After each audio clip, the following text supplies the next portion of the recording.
gun! Raj, meet your new partner. New partner? Oh, too old for this. Welcome to Random Movie Reviews. I'm Nathan, and today I'll be talking about Lethal Weapon.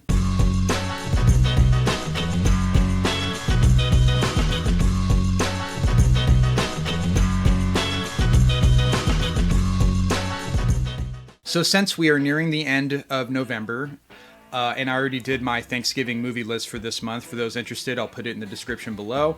I decided to pre-game for next month, where I plan on doing a lot more movie reviews for a lot more alternative Christmas movies. I decided to pre-game with Lethal Weapon, which I think is a bona fide Christmas classic, but surprisingly enough, it is a Christmas action movie that doesn't have the same legacy or reputation as another Christmas action movie, which we'll talk a little bit about. But before we get into that, let's do a brief overview of this wonderful, wonderful movie. So Lethal Weapon was made in 1987, directed by Richard Donner, starring, of course, both Mel Gibson and Danny Glover, and written by Shane Black. For those who may not know, Shane Black has kind of become one of my favorite screenwriters in recent years. He's most famous for this movie, but he'd also go on to write other great kind of cult classic films, such as The Last Boy Scout with Damon Wayans and Bruce Willis. Really enjoyed that movie. This movie right here, The Long Kiss Goodnight, which expect a in-depth review of this movie next month, because this is also a Christmas movie, and it also happens to be one of my favorites. He wrote this, but Rennie Harlan, who made Cliffhanger as well as the Nightmare on Elm Street 4, he directed this movie. Shane Black is also responsible for another Christmas classic, which I'll be talking about next month as well, Kiss Kiss Bang Bang. I absolutely love that movie, but my favorite thing that he's ever done has to be The Nice Guys, which expect a review on that one as well, because I think that's one of the most underrated comedies that has ever come out in a very long time, especially during the 2010s. That's a super underrated movie. But anyway, Shane Black has a very particular style of writing.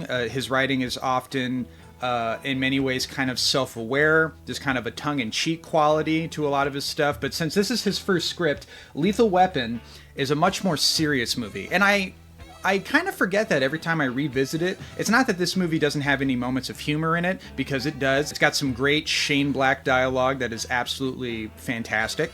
See how easy that was? Boom, still alive. Now we question him. You know why we question him? Because I got him in the leg.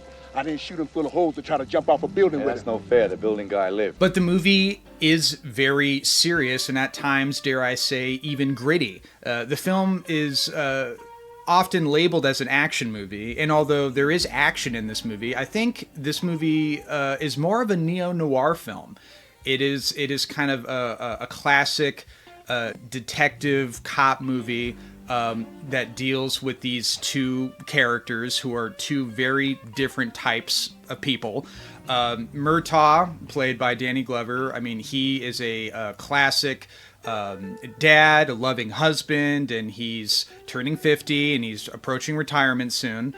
And he's too old for this shit, and he's been on the force for a long time, and then he gets assigned a new partner. And that partner is Martin Riggs, Mel Gibson, a very damaged and a suicidal individual who is a police officer, but he lost his wife very tragically, and because of that, he is very unhinged. He often acts very recklessly.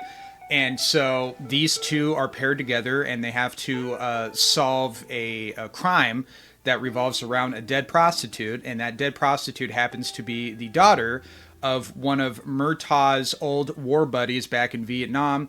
And as they start to unravel at this murder, they start to figure out that there is kind of a conspiracy that deals with ex-special forces who are bringing in heroin from overseas. And so our two characters, who are, you know, at odds with each other, they're kind of total opposites. They have to learn to trust each other in order to solve this crime and get out alive. It sounds kind of cliche now.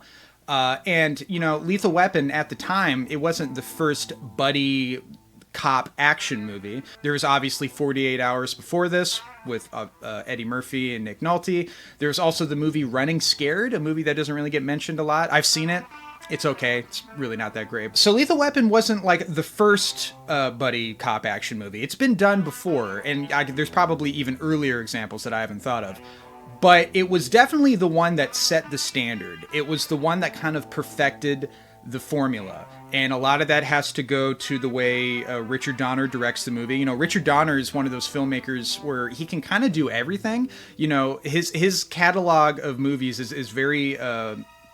there's a lot of variety in it. You know, he's directed Superman, he directed The Omen, he directed all 4 Lethal Weapon movies, and he also directed The Goonies. And it's like, it's such a wild catalog of films, but they're all very well-made movies. And he's a very prolific director, or he was, R.I.P. He passed away, I think, a few years ago, but he lived up into his 90s, I believe.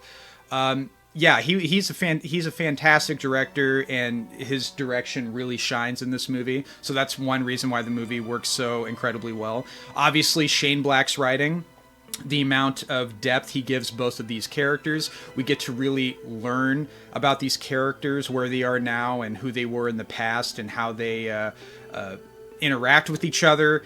And, of course, a lot of credit needs to go to both Mel Gibson and Danny Glover, whose chemistry in this movie is just, it's terrific. It's very classic in the sense that they don't really like each other, but then they start to respect each other, and then by the end of the film, they become like brothers, essentially. And it's actually surprisingly touching. That's the other thing about every time I revisit Lethal Weapon, because the rest of the movies in this series, which I really love Lethal Weapon 2, and I like 3 a lot as well. I don't really like Lethal Weapon 4, but all those movies would lean more towards comedy. So I kind of forget every time I revisit the first one how like somber the film gets and how emotional it gets. Like there's obviously that very upsetting scene where Riggs is contemplating suicide. He's putting the gun in his mouth, and it's a very hard scene to watch.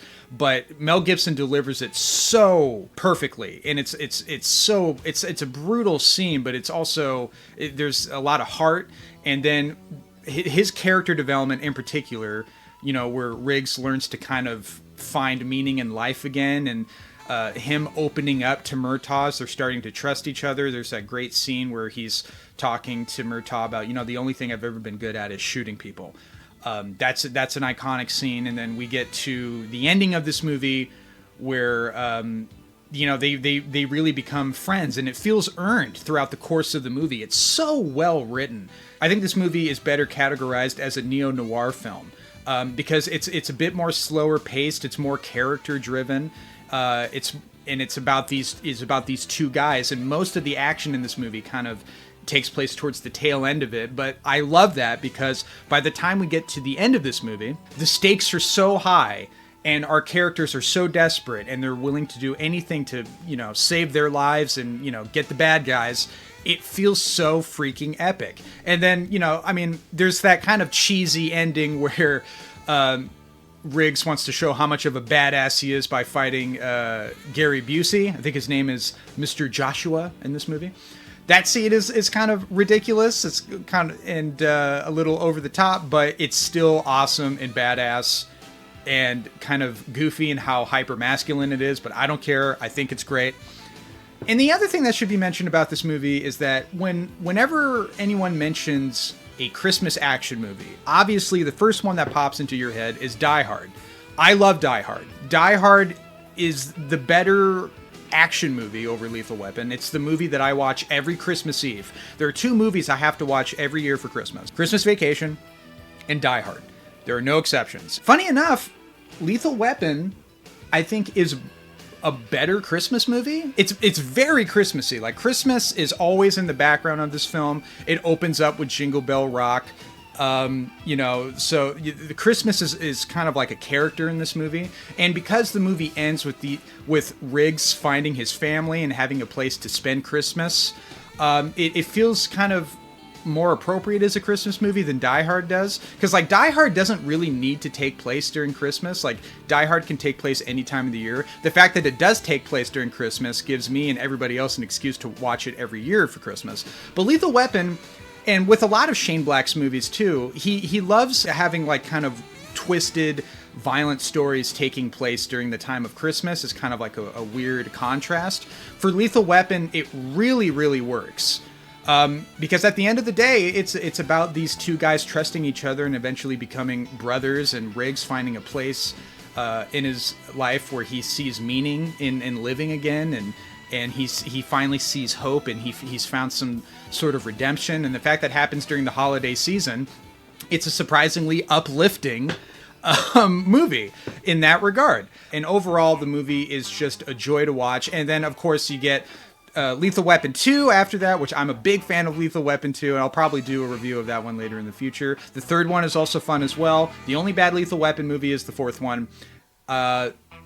Yeah, the fourth one's actually really bad. I don't like the fourth one at all. So anyway, guys, that's my thoughts on Lethal Weapon. Let me know what you think of this movie in the comments below. And let me know if you agree with me when I say that I think Lethal Weapon is the better, more appropriate Christmas movie over Die Hard. Let me know in the comments below. And as always, thank you guys for watching.